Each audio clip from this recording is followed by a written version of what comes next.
Hello and welcome back to Martin's Movie Corner. Now I know it's been quite a while since I've made one of these, but I wanted to catch up over the year 2022 and go over my favorite movies of the year and some ones you may have missed. If you haven't checked out Martin's Movie Corner before, this is the perfect place to get started. Bear with me as over the course of the next couple of episodes, I'm going to be changing up the layout here and hopefully making something a little more consistent and a little more frequent. 2022 was a very interesting year for cinema. I feel like there were a lot of really great big studio hits. There was movies like Top Gun Maverick, like Avatar: Way of the Water, like Marvel's Wakanda Forever. And it really felt like there were big studio efforts to revitalize the theatrical experience. It also seems like there's still this glaze and this hangover of straight-to-streaming releases. Movies like Rian Johnson's Glass Onion had a very limited theatrical run, got a lot of buzz, and made a lot of money in a limited release, and then waited a month before going onto Netflix, never hitting a wide theatrical release. 2022 also gave us a lot of different looks into a lot of different genres. I felt like this was a great year for genre movies in general. There were a lot of great mysteries, there were a lot of great thrillers, there were a ton of great horror movies, and a lot of movies of different genres made money. A lot of times in recent years, it's looked like the top 5, top 10 movies has just been superhero movies and sequels. And while the sequels may not have gone away this year, it seems that there were a wider range of genre pictures and more genres of movies represented in the highest grossing movies of the year, the most relevant movies of the year, and in my personal list, the best movies of the year. So without further ado, here are my top 10 movies of 2022.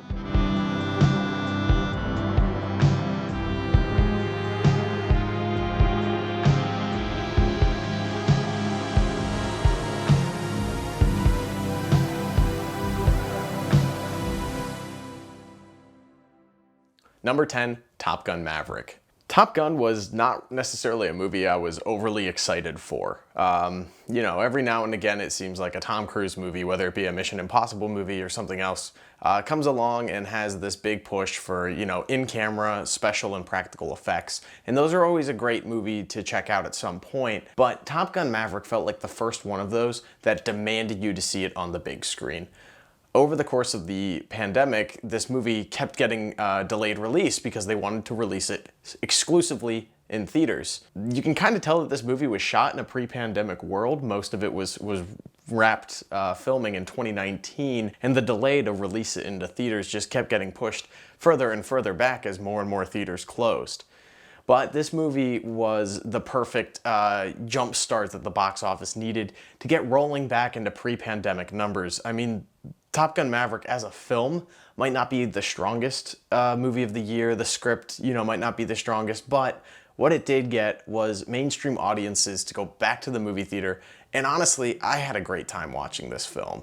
The original Top Gun is kind of, I'd say, a cult classic. Although it has good moments and was very popular for its day, I feel like in the cultural staying power, it's not one of those films that is gone back to and revered by younger generations. However, Top Gun Maverick was just a blast. There were people in my theater younger than me, there were a ton of people in my theater older than me, but regardless, it seemed like everyone thoroughly enjoyed themselves. I think that this movie was a technical achievement on all fronts. The fact that like Miles Teller, all these actors are actually in planes and doing all these crazy maneuvers, and you actually see their reactions to having to go through all of that training and get used to flying. It was incredible. The movie almost has a documentary type feel for the action sequences, which I just think it's a complete marvel. So yeah, if you haven't seen Top Gun Maverick, it made the cut for top 10 movies, and normally a blockbuster like this, I just wouldn't even consider it being one of the best of the year. Number 9, Avatar: The Way of the Water. In the past few years, I've kind of created a ironic enjoyment for Avatar, and the more I watched the original Avatar and the more that I talked about its themes and its implications, and the more that people were kind of like, it's not really that culturally relevant, I don't really know the names of any of the characters, it has no staying power, and the closer we got to the release of Avatar: The Way of the Water, the more that ironic enjoyment kind of slipped away. It became an unironic appreciation for Avatar. If there's anything we know, it's to never sleep on James Cameron. I mean, the guy has made 3 or 4 consecutive highest grossing movies of all time. Now, I don't know if Avatar: The Way of the Water is going to surpass Avengers: Endgame and surpass the original Avatar, but it's only been out for like 3 weeks as of recording this, and it's already passed $1.5 billion in its worldwide box office. So suffice to say, Avatar is culturally relevant, and it is memorable, and it is something that is going to have staying power. There are 3 more sequels to this movie that are yet to come. To the actual movie itself, what I enjoyed about this was simply getting lost in the world of Pandora once again. I didn't think I would be as drawn to the actual atmosphere as much as I was the first time around, and I actually was more engaged with the planet and its world and its creatures and its inhabitants than I was even the first time around. I think all the motion capture technology, the VFX, and also the blend of practical effects filming a lot of this movie with motion capture technology underwater gives it an extremely unique texture and a life that a lot of times is kind of lost in blockbusters of this caliber. A lot of times you can tell that stuff is just motion capture or filmed in front of a green screen. There were quite a few Marvel movies this year with questionable visual effects, and here James Cameron comes around and just says, you know, I'm going to spend 13 years making a sequel to Avatar, and this is the level of detail that we get. The fact that this movie is primarily visual effects shots and looks so incredibly stunning in IMAX 3D, I simply was at a loss for words. There were breathtaking, jaw-dropping shots in this film, and it's crazy how a filmmaker can really transport you to another world. I highly recommend seeing Avatar: The Way of the Water on the biggest screen you can with the best 3D glasses, whatever. If there was one critique I had, that frame rate switch up halfway through some scenes is very jarring. I think the movie would play a lot better if it was just in one frame rate the entire time. It doesn't matter if it was a faster frame rate than 24 FPS like we're used to with movies. If James Cameron wanted to do the whole thing in 48 or 60, I don't think anyone would have batted an eye, but switching made it really, really complex. But Avatar: The Way of the Water was truly one of the best movie-going experiences of the years, and definitely one of the biggest feats in technology that we saw at the movies. Number 8, The Banshees of Inisherin. Now, Banshees was a very strange movie. It is directed by Martin McDonagh, who has done movies like In Bruges, 3 Billboards Outside Ebbing, Missouri. Over the past few years, Martin McDonagh has really proven himself time and time again to be a fantastic writer as well as a director. I think Martin McDonagh's best work has elements of theater within it. He, as well as directing movies, does direct a lot of theater as well, and you can kind of see that in a movie like Banshees. This movie stars Brendan Gleeson and Colin Farrell, who play 2 former best friends that live on this tiny island outside of Ireland that is in the midst of the Irish Civil War. And what we kind of see here is the conflict between 2 guys that used to be best friends, and one of them who wants absolutely nothing to do with the other anymore. This movie was really slow and slice of life, but never once was I bored. Each scene meticulously continues the plot forward in a way that feels organic to the environment, and I think some of the cinematography and a lot of the production design really makes this tiny village on an island feel lived in. And the supporting cast across the board really helped sell this story. Most specifically, Kerry Condon, who plays Colin Farrell's character's sister in this film. She really knocks it out of the park as kind of being the smartest person in this little world, and her decision later in the film to leave Inisherin and go to Ireland to become a librarian really is the emotional climax of the movie, and I think all of the dramatic performances within this movie are really what elevate it to the next level. Under less capable direction, a movie like Banshees of Inisherin could have felt repetitive and tonally bleak, but with Martin McDonagh's incredible directing, it is just as funny as it is tragic. There are scenes and moments in this film that are heartbreaking, and then another moment that is absolutely gut-wrenching hilarious. I think that this movie may not be for everyone, but it was definitely a movie for me and felt very of our time. Despite being a story that takes place 100 years ago, Banshees of Inisherin also has some of my favorite animal acting of the year. There is a pony in the movie that is brilliantly played by a miniature donkey and is absolutely hilarious and a bit of a scene stealer. And there's also a nice border collie in the film. An incredible dog performance. There's one moment where you're really worried the dog's gonna die, and the eyes that open on this little creature are so sad, and thankfully the dog makes it through the picture, but it had me going there for a moment. I would be surprised if Banshees of Inisherin doesn't continue to be one of those movies that is talked about down the line. It just recently made its way onto HBO Max, so I had the opportunity to watch it at home, even though I caught it in theaters a couple months back. And I think it plays even better at home. You can have the option to watch it with subtitles if part of the Irish accents aren't easy to comprehend for you on a first listen. And I think that this is one we'll be hearing a lot about at the Academy later this year. Number 7, Everything, Everywhere, All at Once. The Daniels' latest movie, Everything Everywhere All at Once, starring Michelle Yeoh and Koi Hoi Kwan, was a fantastic movie-going experience for me this year. I think a lot of people got the opportunity to see this as it started in limited release, and as A24 saw how much buzz this movie was getting and how highly reviewed this movie was, continued releasing it to more and more theaters. I think that Everything Everywhere All at Once is one of the most unique and one of the most original films of this year, and I'm really, really happy to see that its love and appreciation has continued this late into the year. This movie was released back in March, I believe, and we are now in January of 2023, and this movie is still being talked about everywhere online. I believe that the movie's up for a couple of Golden Globes and won some Gotham Awards as well for its performances. Michelle Yeoh, specifically in this film, really has to deal with playing multiple versions of herself in multiple timelines, and really just gives an excellent, excellent performance in a kind of out there science fiction, drama, intergalactic, and wibbly-wobbly, timey-wimey movie. I think that its sense of humor and its ability to pull at the heartstrings in one moment and then be just the most absurd visual gags and, just absurd humor throughout really makes this a tonally unique film. This was at one point the highest rated narrative movie on Letterboxd, which to me is crazy.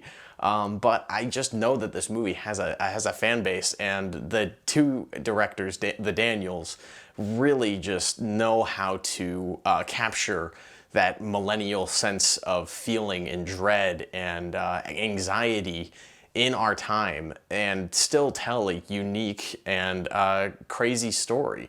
Some of the action sequences in this film are on par with the original Matrix.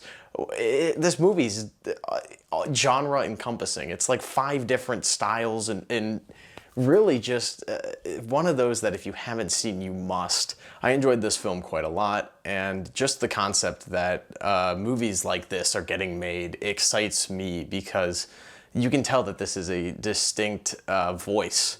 Supporting cast was great as well, and Jamie Lee Curtis and James Hong playing really just fantastic bit parts. And this movie's dynamic and chaotic energy is a little exhausting. I mean, I think that my biggest draw with this movie and why it isn't a little bit higher is just the movie felt like it could have ended about 5 times. And while I liked the ending of this movie, part of me wishes that it went with one of the earlier options for an ending as well. And it's just when you're doing something that is so big and so epic. I mean, really, this movie is a 2.5-hour long episode of like a Rick and Morty. And it really just captures the highs of comedy and action, but also these emotional and intimate moments. This is a must-see for the year, and I'm happy that I had the opportunity to catch it in theaters. So yeah, Everything Everywhere All at Once made it into my top 7. Number 6, The Northman. Robert Eggers is one of those directors where it doesn't matter what the next movie he decides to make is, I will be one of the first people there opening weekend to see it. I think between The Witch and The Lighthouse, he has proven himself to be not only one of the most unique voices making movies today, but the attention to detail with the dialogue of his films and making it period accurate yet still easy to understand the characters' motivations is just absolutely one of a kind and extremely unique. Now, The Northman was a bit of a financial disaster. The movie cost around $100 million to make and really didn't know what its audience was. With other Robert Eggers movies, it made sense why these movies were financial successes because they had relatively lower budgets despite being period pieces. The Lighthouse has two great actors in Robert Pattinson and Willem Dafoe, but they're in one location for the entire movie. The Witch, while maybe a little bit more locations than The Lighthouse, had a bunch of smaller named actors in it, and the breakout role in that was Anya Taylor-Joy, who is now a big name. The Northman has an incredible cast, leading Alexander Skarsgård, but now Anya Taylor-Joy is worth a lot more than she was when, originally cast in The Witch. There's also a great supporting role by Nicole Kidman, and even Ethan Hawke shows up at the beginning, and as well as Willem Dafoe.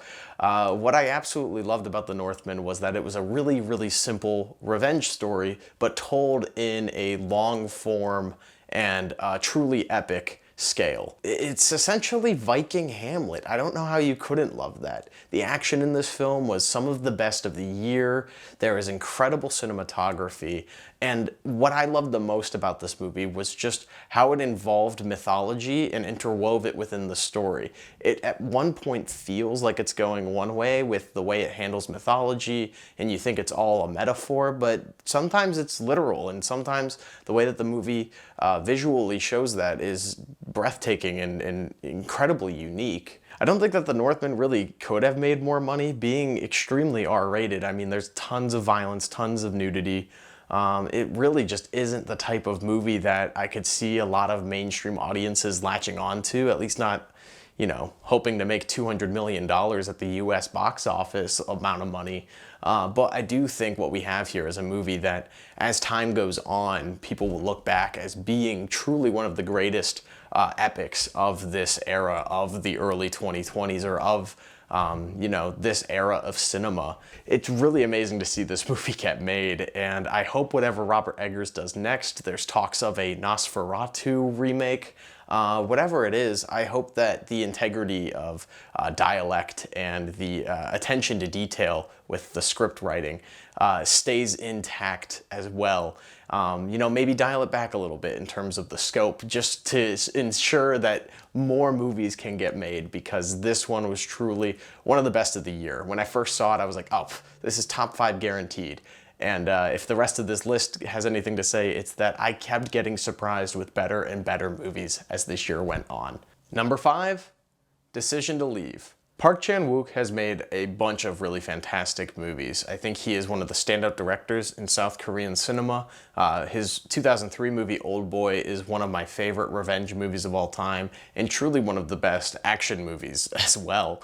What I absolutely loved about Decision to Leave was the overall mystery in the story. I really found myself thinking the story was going to be extremely predictable, and every time I thought I was ahead of the plot and ahead of the story, the rug was pulled out underneath me and new information was revealed, and more was at play than I ever really acknowledged. So this movie will keep you guessing. I also think the cinematography was absolutely breathtaking. Some of the exteriors in this film feel so well crafted, and the camera feels like it is a character and a voice of its own. Between these elements, I just found Park Chan-wook's most recent film, which he claimed is like a love letter to Hitchcock in the same vein as something like Vertigo. And where the story starts, I definitely saw that, but it really has its unique voice. And I feel other movies that came out this year that went for a more mystery, like Windfall or even Jordan Peele's Nope, leaned more into those Hitchcockian elements. and you know, in some capacities underwhelmed me to a degree. This film almost exceeds the expectation I get when I hear a director say they're doing a Hitchcock type movie. I really think that Decision to Leave is one of those movies that's just going to garner appreciation over time, and I'm surprised it isn't higher on my list, but I really just loved that many movies more than it this year. Number 4, After Sun. This one was an emotional roller coaster. I don't think I cried at a movie as hard as I did at After Sun this year.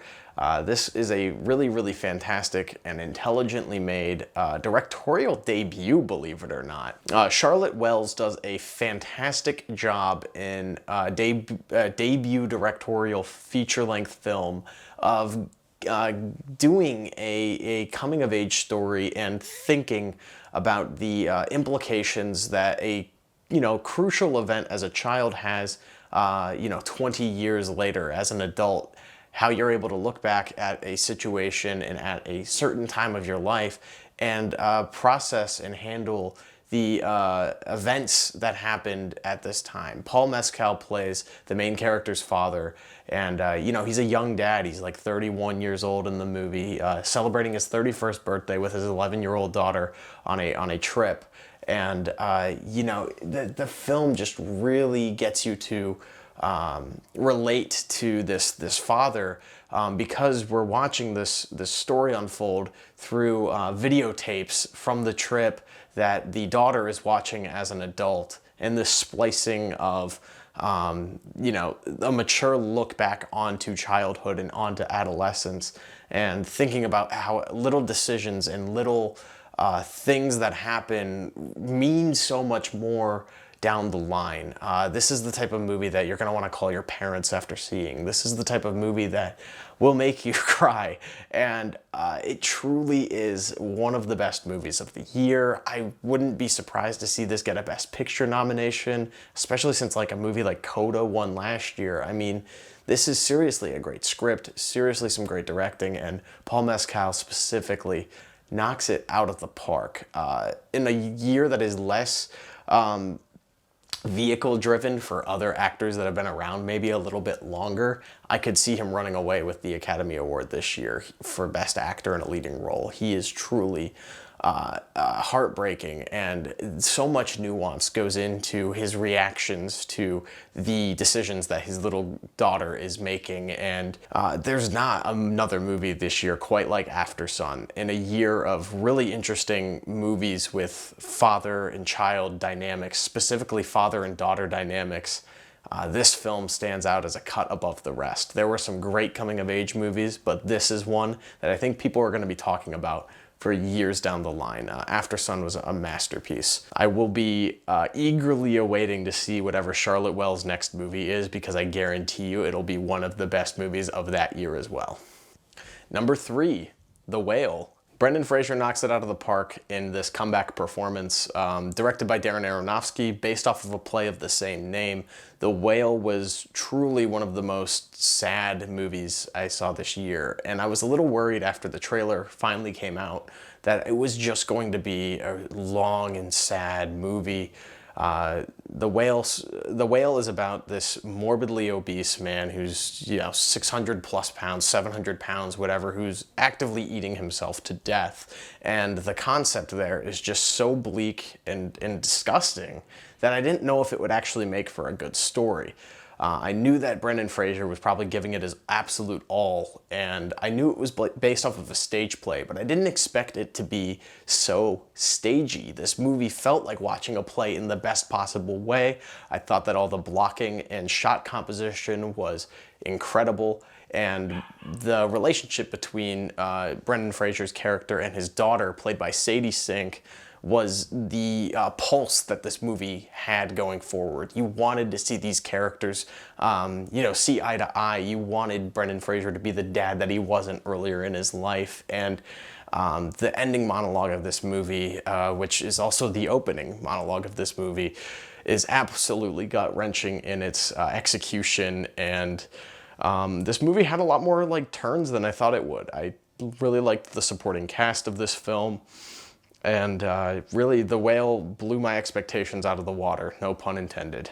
Number 2, Triangle of Sadness. Now, if you've watched this channel before, you know that I'm a big fan of dark comedies and satires. Anything that can really take the piss out of the world that we live in is a movie that I will probably love. And this year's dark comedy satire, Eat the Rich movie was none other than Triangle of Sadness. I think that this was a hilarious movie from start to finish.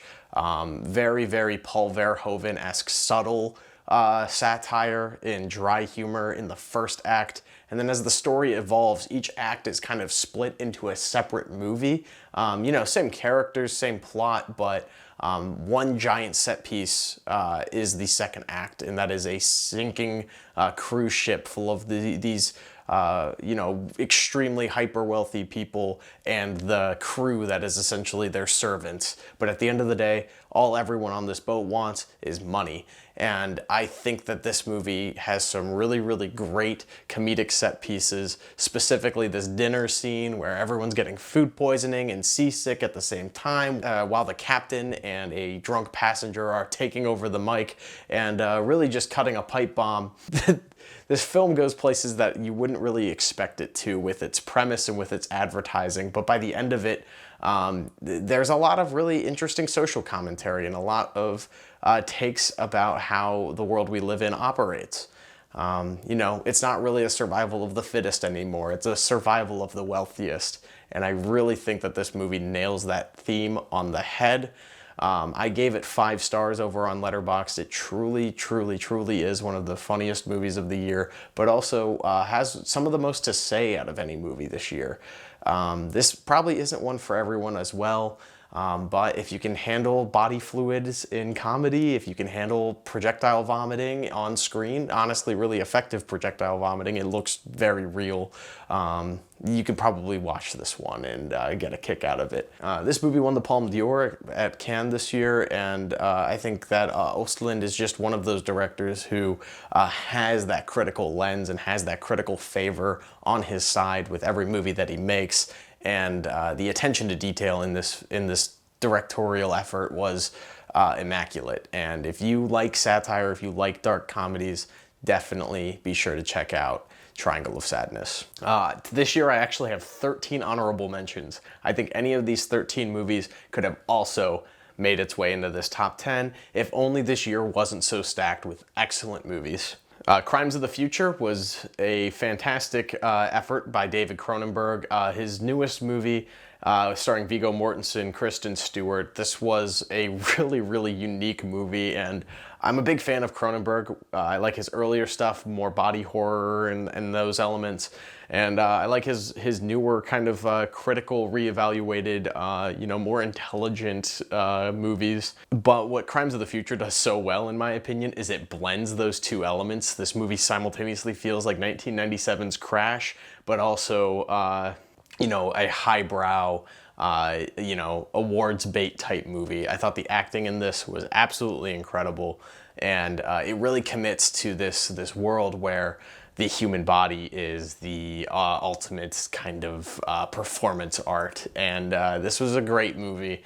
I think that if it were paced a little bit stronger and committed maybe a little bit more to some gore and horror, I think that this could have been a little higher. But as a psychological horror-filled film, it really was a true unique standout this year. I also have both of Ty West's movies, X and Pearl, that came out this year as honorable mentions. I think as a whole package, once Maxine comes out, we're gonna see what Ty West's true strengths as a director are, being able to put out 3 movies, all connected but very different in tone and style. In the course of less than a calendar year, Ty West is proving himself to be truly one of the hardest working and smartest directors out there. I thought that both these movies were great. X was a very nice Texas Chainsaw Massacre style slasher movie. I thought it had a lot of great kills, a lot of great moments, and I think that the cast in general was really, really good for a movie like this. But Pearl, I think I liked quite a bit more. I thought that the acting was next level in comparison. I think that Mia Goth has proven herself to be one of those performers that demands your respect and, you know, is just going to be the type of actor that sells tickets moving forward.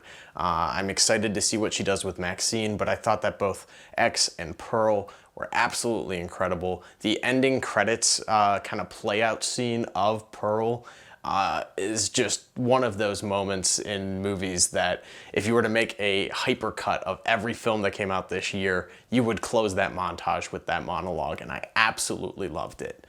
Definitely check out Pearl. It's one of the best movies of the year and just missed my top 10. I briefly mentioned it earlier, but another honorable mention is Jordan Peele's Nope.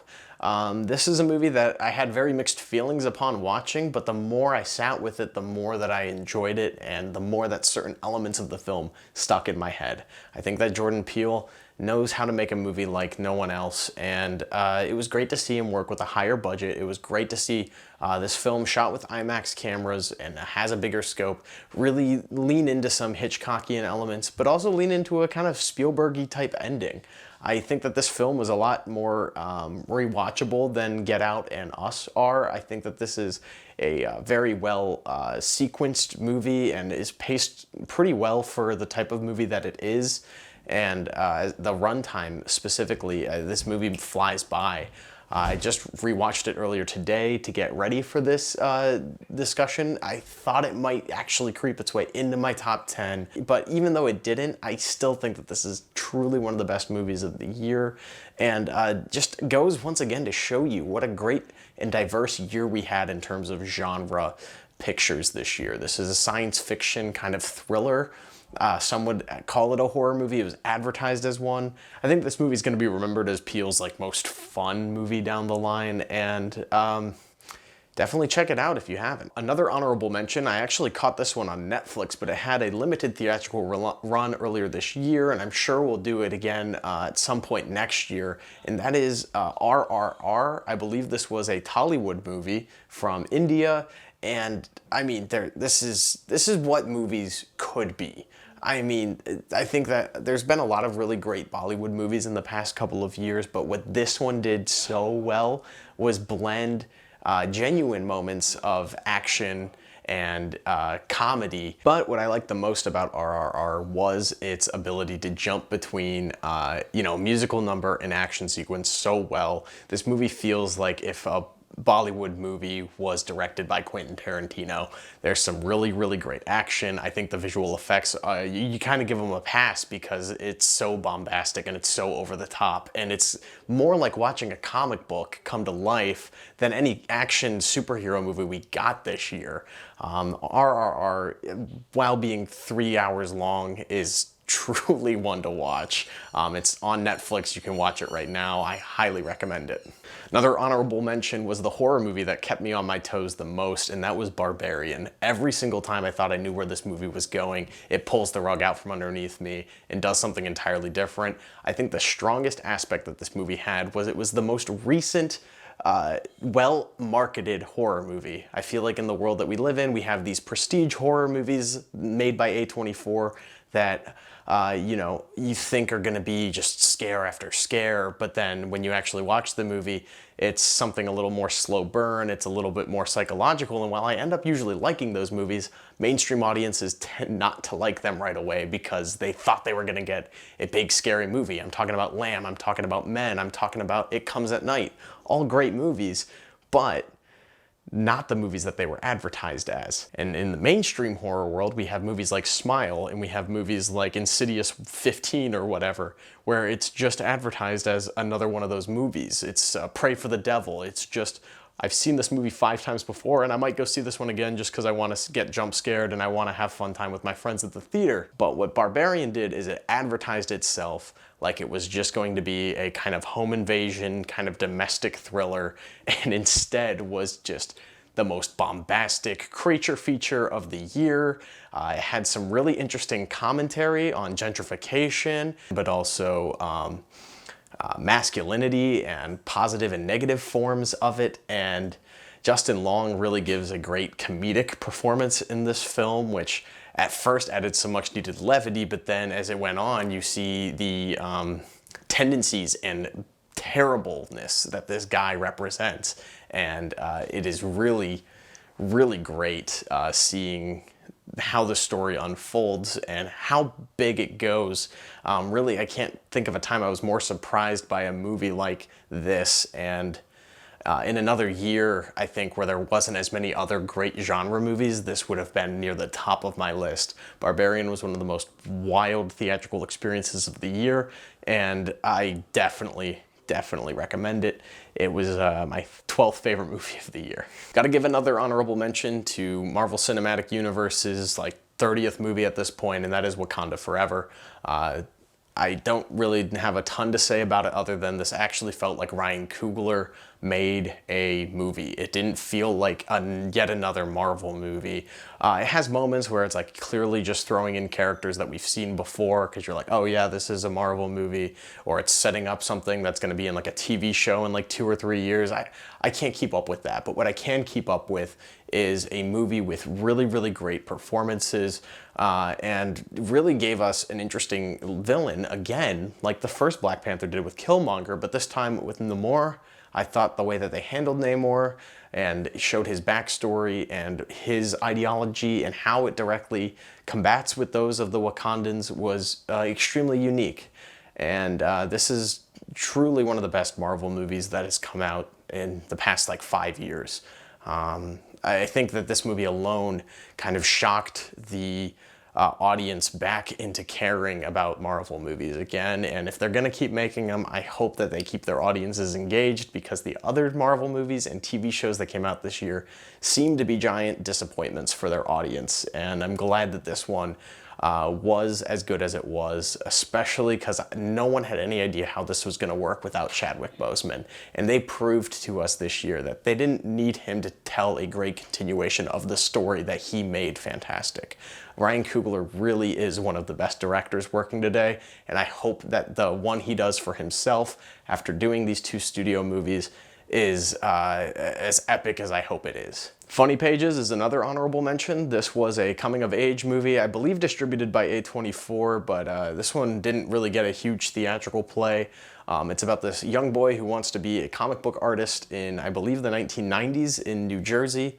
And this movie had some really, really funny moments. I thought that this was a really well-affected script, and I think one of the best things that worked with this movie was the production design.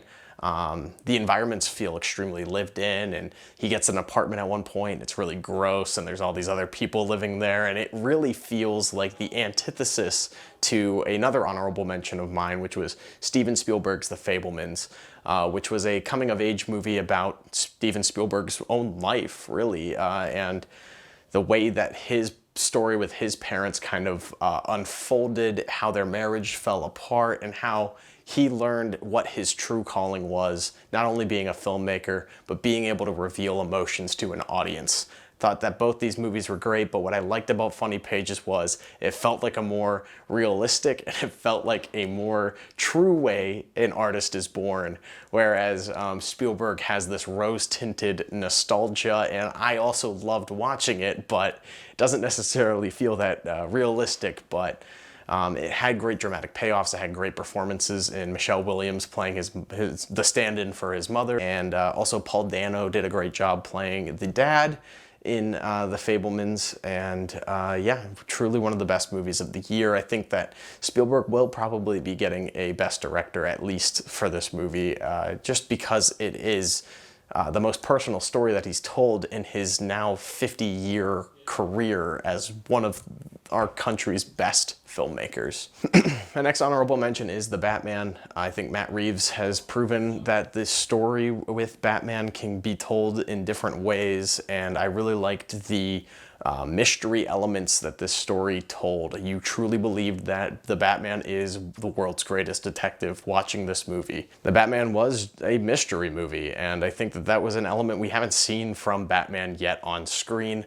I thought that Paul Dano was pretty entertaining as the Riddler, even if I had some issues with the way that that character was adapted and brought to screen. I still thought it was really interesting, and I liked the Batman a lot.